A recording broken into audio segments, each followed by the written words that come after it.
After I left him and he came and we rented this house, he made the shop for me. But as I said, he didn't stay around to help me with it. He was always gone. Then I had to leave him again because he was only making us uncomfortable and everything. But the shock came when people started coming to me for their money and I didn't understand what was happening. But then I realized that in this land, when you're married, you take the burdens of the partner with you. Nobody took my burdens. I took everybody's burden. The two ex-men, I'm the one who carried their burdens. Then, while we were living in this big house and I was running the business, I realized that I can't do it alone and I have to close it. And there was another situation where I couldn't pay my rent. So I had to put myself on the social help. After a while, they tell me that I'll have to work for 4 hours for €4. So I told them I'm not doing that shit. So I left the big house. His mother was sick. He was always gone because he had found other women all over the place. But we moved into, I did it on purpose. I can remember it exactly. His mother was sick and she loved the kids very, very, very much. And she was always alone. So it was like I was feeling sorry for her, and just something tells me if I take the kids and live across from her, she will be seeing the kids more often. But apart from that, there was something telling me that let her get to know the kids before she died. We lived across the street and I found myself a job in a hotel, in the Augusta Hotel in Mannheim.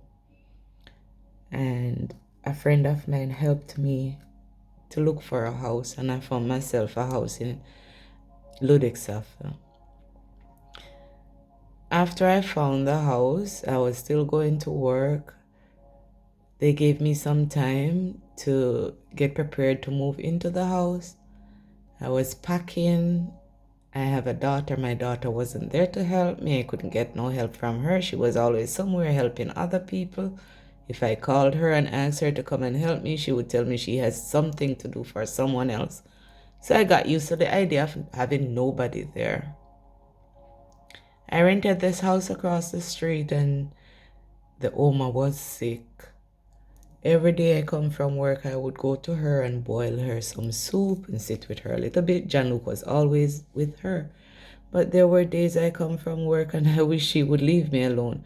If I don't go to her, she would come calling me and, I would try to hide, but then I would go to her.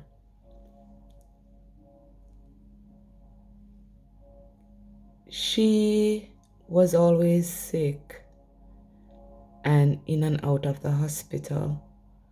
And there was this one day I said to her, I'm gonna go and clean up the house so that I can move in. And when I come back, I'll cook you some soup. But when I came back, I felt bad because she was in the hospital and I couldn't go to her. I have to get my life together. Her son is not there with me.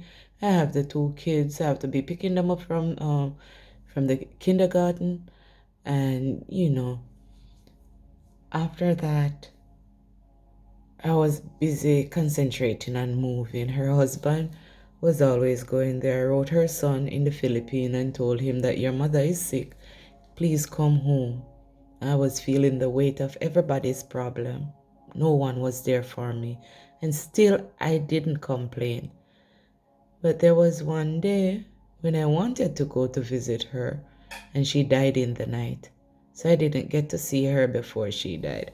Her son came back, and we went to the funeral. By this time, I had already moved. I moved out after the grandmother died and went to live in Ludwigshafen. The son came back. We all went to the funeral. And then after a while, he brought his wife here. Well, after he brought his wife here, The children we have, he should take the kids every 2 weeks. He never took them one time. I used to push the kids his way because I used to feel bad like my children don't have a father until I realized that I'm doing it wrong. My children does have a father, me. So I never do it again. But he doesn't pay any money for the kids either. He used to pay it. He used to give me a little change for the kids. At least he used to give me the kids' money until he got married. And the wife decided that he shouldn't pay us nothing. When I asked him to help me out with the kids, he said he doesn't have it. But the thing about it is that this woman have two kids that she just gave to him and he believed her. Or he wants people to believe it, but he knows I don't believe it. But I leave him. You know, if he want to raise some other men children and doesn't look at his children, it's okay. It's okay. My kids are now older. They have learned very well in the school. And there's big possibility in my kids that they're gonna be somebody.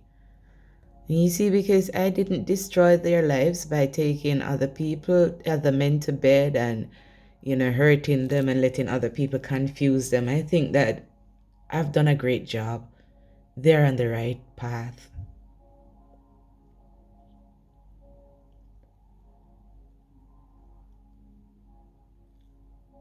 After a long while,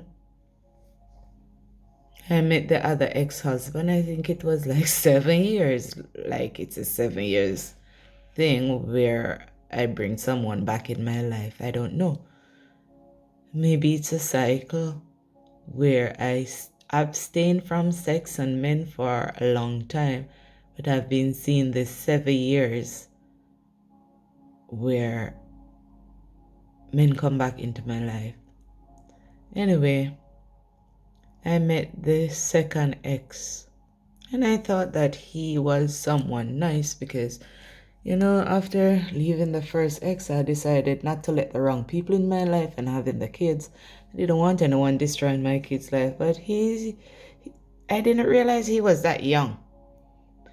And age shouldn't have anything to do with it, but I used to think that with age you have experience, but that's a lie too, because I've seen some old people that doesn't change.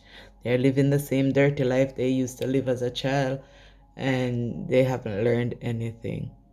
So now I know that looking at someone and saying they're too young, it's stupidity.